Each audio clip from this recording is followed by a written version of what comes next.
rapaziada, no YouTube da Rádio Roquete Pinto está no ar mais um Todas as Divisões na Rede, a sua dose semanal de tudo que aconteceu no Todas as Divisões da última segunda-feira. E eu, Daniel Santiago. E eu, Gustavo Guerra. Vamos falar sobre tudo que acontece no universo do futebol de menor investimento. A gente chegou agora, né, Gustavo? A sexta rodada do Campeonato Carioca. Exatamente. Cariocão chegando já na sua metade ali na Taça Guanabara. Ainda tem time de menor investimento que tá lá em cima na tabela, né? Exatamente o detalhe. Times que estão fazendo bonito nesse campeonato e jogando bem, jogando coletivamente, com gosto, com bastante qualidade. É o caso da equipe do Nova Iguaçu. Nova Iguaçu que enfrentou a equipe do Botafogo lá no Bezerrão, né, em Brasília, Distrito Federal, e conseguiu arrancar o empate, né? Tava perdendo de 2-0, empatou com 2 gols do Carlinhos, e o Carlinhos é o artilheiro do Campeonato Carioca neste momento com 5 gols. O destaque aí do Laranja da Baixada, o Nova Iguaçu foi guerreiro, né?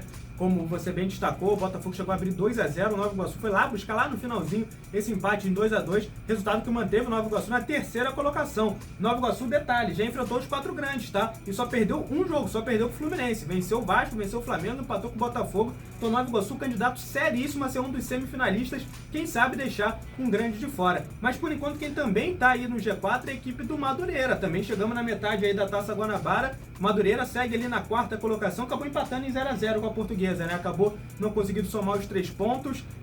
Matematicamente ali tem o Flamengo ainda com um joguinho a menos, pode ser que ultrapasse. Porém o Madureira por enquanto está na 4ª colocação, mais um destaque, né? Nesse Exatamente. O detalhe que eu queria, né, destacar aqui é que o Madureira vem fazendo uma ótima campanha dentro de Conselheiro Galvão. Sim. Gol do Audax 1-0, gol do Volta Redonda, também gol da equipe do Boa Vista, e agora empatou com a Portuguesa, né? A Portuguesa que vem fazendo o início de campeonato um pouco desequilibrado, né? Consegue ganhar no Luso Brasileiro, mas às vezes fora perde. Vai conseguir empatar com o Flamengo, por exemplo. No momento é apenas o 8º colocado com 9 pontos. Madureira, então, 4ª colocação com 10 pontos e vem fazendo uma grande campanha, né, como eu falei, em casa. Claro, tem que melhorar o desempenho fora de casa, mas também é um postulante, né, ao G4 da Taça Guanabara. Assim como, por exemplo, o Boa Vista também está na 5ª colocação, empatou com o Fluminense, né, buscou a virada, depois acabou sofrendo empate também. O Madureira e o Boa Vista, né, que apostaram em técnicos portugueses, né, para essa temporada, tentaram dar uma inovada. Por enquanto estão indo bem, estão ali nessa luta para o G4, quem sabe podem surpreender, bater ali no G4. Por enquanto o Nova Iguaçu e Madureira estão conseguindo, o Boa Vista está ali pertinho, a Portuguesa também está ali pertinho, apenas um ponto separando ali a Portuguesa também dos times do G4. Porém, lá na parte de baixo da tabela, a gente já começa a ver como é que está se desenhando a briga pelo rebaixamento, né? Não deve escapar muito daqueles 3 times, Bangu, Sampaio Corrêa e o Audax, né? O Bangu conseguiu uma vitória importante, gol do Anderson Lessa para cima do Audax, conseguiu pelo menos dar uma respirada, né? Teve um início de Carioca muito ruim, teve troca de técnico, mas pelo menos esse golzinho Salvador... É verdade. E um detalhe, né, desde aquele empate, né, do último minuto contra o Vasco em 2-2, gol de pênalti do João Vitor, o Bangu vem se recuperando no campeonato, né? Venceu mais uma vez com gol no finalzinho do ídolo Anderson Lessa e venceu o Audax, que ainda não venceu na competição, é o lanterna. Além de não ter vencido, não conquistou nenhum ponto e não fez nenhum gol. Sofreu 10 gols no sábado de menos 10, então o Audax é o lanterna na competição. Então é uma situação muito complicada da equipe do Audax. Pois é, e o Audax, né, que inclusive vinha para um ano histórico, né? O Audax, ele disputa a Copa do Brasil, vai disputar a Série D do Campeonato Brasileiro desse ano. Por enquanto está sendo um início de temporada bem desanimador para o Audax. Pode ser que caia nessa Série A do Carioca, né? Como aconteceu, por exemplo, com o Volta Redonda, que disputou o Campeonato Nacional, caiu. O Resende, ano passado, também acabou sendo rebaixado. O Audax, que vinha para um ano histórico, acaba não tendo um grande ano, o início de ano, por enquanto. E o Sampaio Corrêa foi outra equipe que acabou demitindo o treinador, né? Algumas demissões, né, nesse início de Carioca. Terceira, né? Sampaio Corrêa foi mais um que acabou demitindo o treinador, né? Exatamente. Demitiu o técnico Silvestre dos Anjos, né, que vinha comandando a equipe desde março do ano passado. E a equipe então do Sampaio Corrêa vai ter que buscar um novo treinador para essas rodadas finais do Carioca. Sampaio também, que apenas empatou com o Vasco em 3-3, não pontuou mais, mas não a lanterna porque o Audax ainda não pontuou. Sampaio tem 1 ponto. E o Sampaio foi derrotado justamente pela equipe do Volta Redonda, que começou mal o campeonato, mas agora vem de 2 vitórias seguidas, justamente contra o Audax e contra o Sampaio Corrêa. Então venceu ali a disputa direta contra o rebaixamento.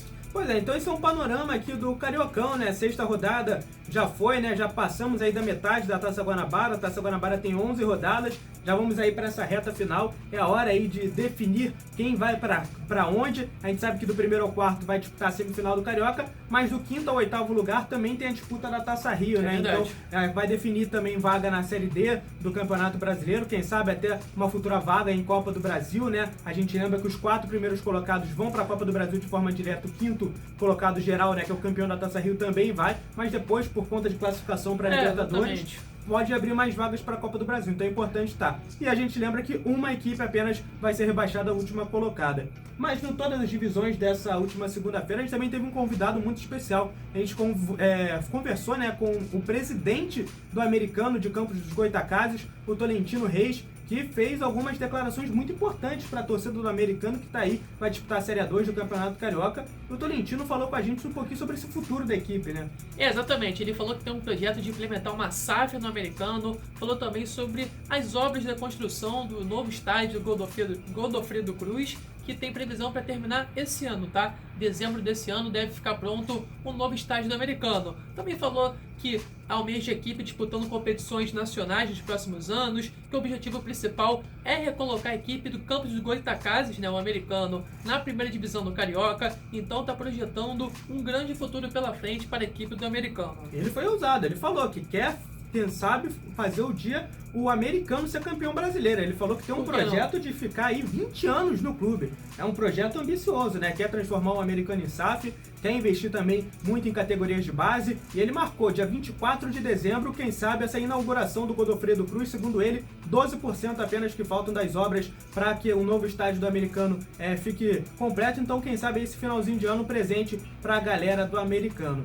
Então foi isso, né, Gustavo? Foi isso. Lembrando também que no programa a gente tem alguns quadros especiais, né, como por exemplo o Futebol Nostálgico. Dessa vez, na noite de ontem, a gente conheceu a história do Paulistano Futebol Clube. Também temos o Memórias da Bola, que dessa vez a gente relembra alguns fatos históricos que aconteceram com o futebol carioca e relembrou a passagem do atacante Edmundo pelo Nova Iguaçu. Então tem muito quadro bacana, tem entrevista, tem tudo sobre a sexta rodada do Campeonato Carioca. Então programação completa aqui no Todas as Divisões. E você fica por dentro de tudo que aconteceu no último programa, além aqui, é óbvio, de Todas as Divisões na rede. Você também pode acessar o Spotify da Rádio Roquete Pinto e ouvir o programa inteirinho que tá lá na íntegra. Aqui você tem essa pílula, um pouquinho do que aconteceu, né, no programa desta última segunda-feira, mas vai lá no Spotify da Rádio Roquete Pinto que o programa inteiro tá lá, entrevista com o Tolentino, todas as análises da última rodada do Campeonato Carioca. Lembrando que na próxima segunda-feira não teremos o Todas as Divisões por conta, né, do desfile das escolas de samba aqui do Rio de Janeiro, mas na outra segunda-feira a gente vai estar junto aqui em 94,1 a partir das 10 horas da noite. Valeu, Gustavo! Valeu, Daniel! Até o próximo a Todas as Divisões da rede.